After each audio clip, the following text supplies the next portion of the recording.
अगर आपने अब तक हमारे चैनल को सब्सक्राइब नहीं किया है तो सब्सक्राइब करके ऑल नोटिफिकेशन का बटन दबा दीजिए ताकि जब भी कोई नई वीडियो आए आप उसे देख पाए सबसे पहले। नमस्कार सर। नमस्कार सर साहब जी। क्या शुभ नाम है जी आप जी का? जी सब गुरुदेव की जय। मेरा नाम प्रदीप दास, गांव सौरा, तहसील लटेर, जिला भिंड, मध्य प्रदेश से आया हूं। सर क्या काम करते हैं आप?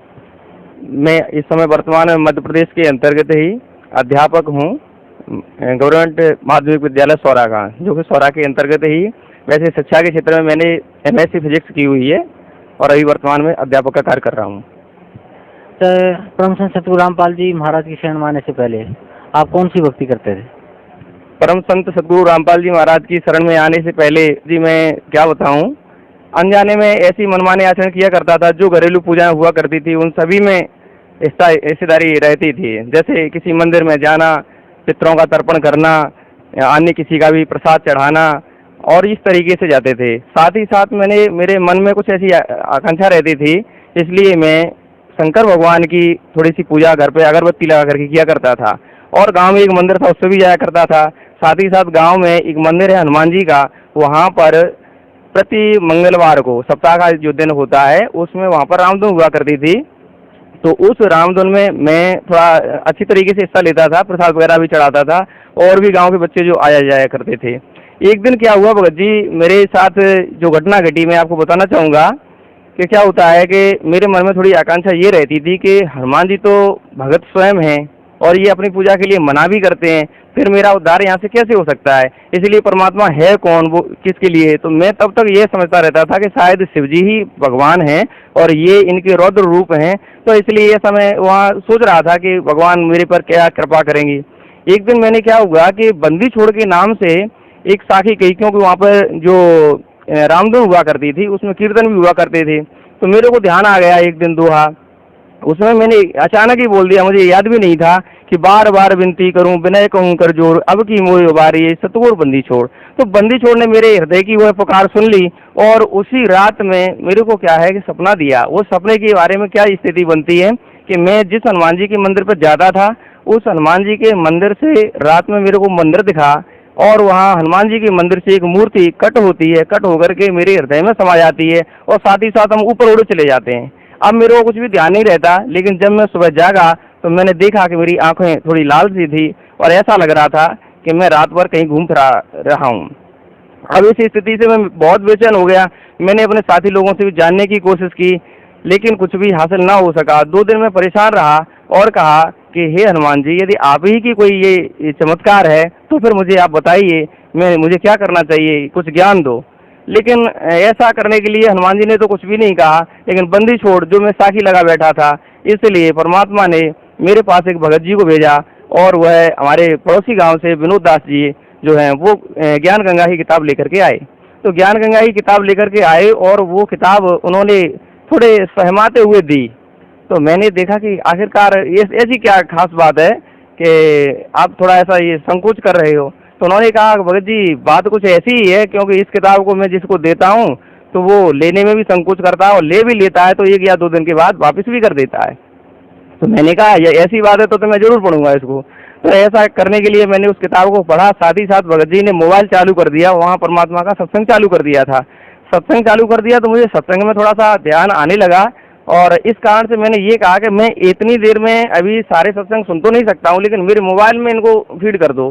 तो उन्होंने ये काम भी चालू कर दिया, ब्लूटूथ के माध्यम से मेरे मोबाइल में सत्संग उन्होंने डालने चालू कर दिए और मैं थोड़ी थोड़ी किताब को देखता रहा। तो इस तरीके से जब वो गए तो मैंने कहा कि देखेंगे वो किताब को पढ़ करके इसमें जो कुछ भी होगा।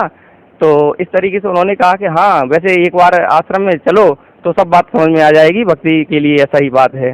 मैंने उनसे जो प्रश्न किए थे, जैसे शरीर का आत्मज्ञान है, कमल कैसे होते हैं, भगवान की भक्ति कैसे करनी चाहिए, क्योंकि इससे पहले मैं थोड़ा शारीरिक स्वस्थ रहने के लिए योग का अभ्यास भी करता था, तो इस संबंध में भी मैंने उनसे पूछताछ की।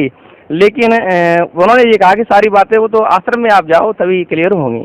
तो मैंने फिर किताब का अध्ययन पढ़ना चालू कर दिया। जैसे जैसे मैंने किताब पढ़ी तो सृष्टि रचना के अंतर्गत जब मैंने देखा तो ऐसा लगा, अटपटा लगा कि आखिरकार ये कैसे हो सकता है। मैंने कभी सुना ही नहीं था ऐसा कि परमेश्वर कबीर जी हो सकते हैं या इस तरीके से इन्होंने रचना जो की है संसार की। तो फिर उसमें मन लगने लगा और 2 या 3 दिन के बाद मैंने ये देखा, फैसला कर लिया कि मुझे तो आश्रम में जाना ही पड़ेगा। तब मैंने देखा कि ये तो आश्रम में जाना पड़ेगा, फिर उसमें ज्ञान गंगा में 21 नियम भी दिए हुए थे। तो उन नियमों को देख करके मेरे मन में थोड़ी सी आशंका हुई कि मैं ये नियम कैसे पाल पाऊंगा, क्योंकि अब बाकी की सभी भगवान की भक्ति हमें करनी नहीं है वहाँ से, और गुरु जी जो बता रहे हैं कि किसी मंदिर में भी नहीं जाओगे। तो इस कारण से मैंने ये कहा भगत जी से कि ऐसा वहाँ पर देखने से क्या और भक्ति करने से ऐसी बात बन सकती है कि मैं मंदिर पे भी जाता रहूँ और भक्ति भी करता रहूँ। तो उन्होंने कहा ये भी गुरुजी ही बताएंगे, मैं कुछ नहीं कह सकता। तो इस संबंध में मैंने कहा चलो ठीक है।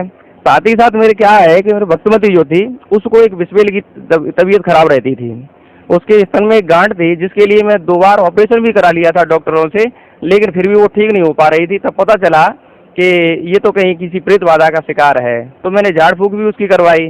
झाड़ फूक करवाते करवाते मुझे करीबन 2 वर्ष हो गए, लेकिन उसको जो वो रोग था ठीक नहीं हो पाया और दिक्कत होती थी कि मैं बार बार जाता था, परेशान होता था।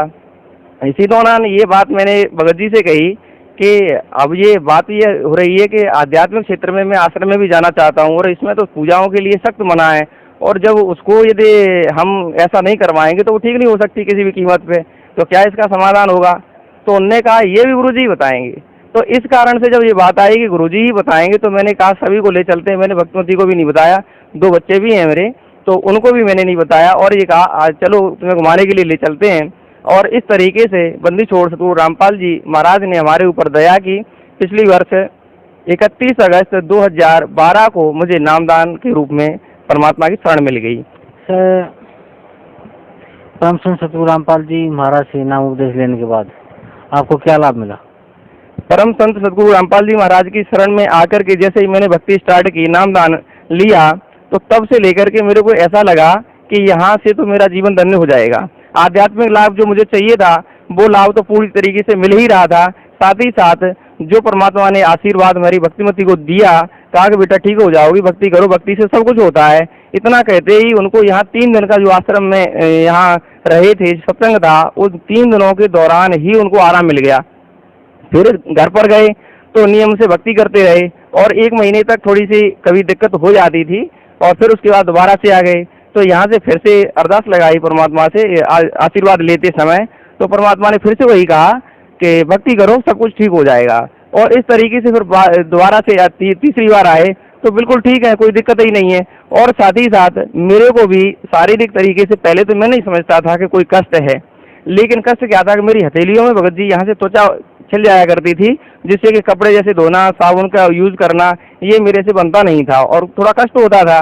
लेकिन आज देख लीजिए भगत जी बिल्कुल पूरी तरीके से हाथ सही है, इनमें कहीं कोई दिक्कत नहीं। ये तो मैंने मांगा भी नहीं था, लेकिन परमात्मा ने मुझे अनायास ही दे दिया।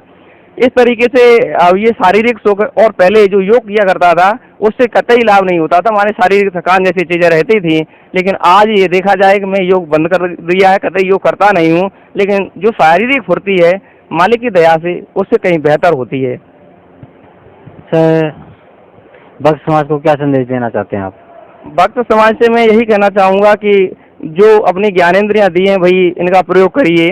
आज संसार में देखें तो नकली संतों की बाढ़ आई हुई है, वह ठगी में ठगे चले जा रहे हैं, और इस तरीके से देखें तो भक्त समाज का जीवन तो उन्होंने लूट ही लिया है, और यदि हम लुटते ही रहेंगे तो फिर संभलेंगे कब। इसलिए भक्त समाज को मेरी विनती है, करवत निवेदन है कि आप अपनी आंखों से देखिए, कानों से सही सुनिए, आश्रम में आइए, सतगुरु रामपाल जी महाराज की शरण में आकर के नामदान लीजिए और अपने जीवन को धन्य बनाइए।